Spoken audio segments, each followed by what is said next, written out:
Kain tayo guys. Ito ang breakfast namin ni Mr. ngayon. Saba, nilaga ko. Yan ang aming almusal. With coffee.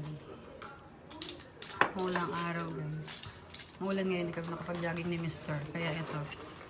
Almusal kami nitong saba. Nilaga. Sarap.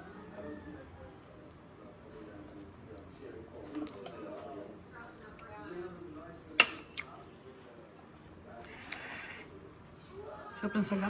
Ay, saga. Saba. Ang tamis. Ba't ang tamis nito? Binili namin ito sa iyo. Sa punta kami ni Mr. doon. Bumili kami ng ano, ng langgunisa. Pinakamasarap na langgunisa dito sa Cavite. Tama ba? Pinakamasarap na langgunisa sa Cavite.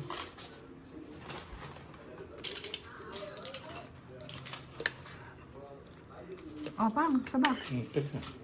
Kain.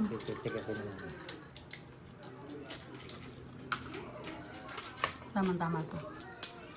Maulang araw. Maulang kami sa bahay ni Mr.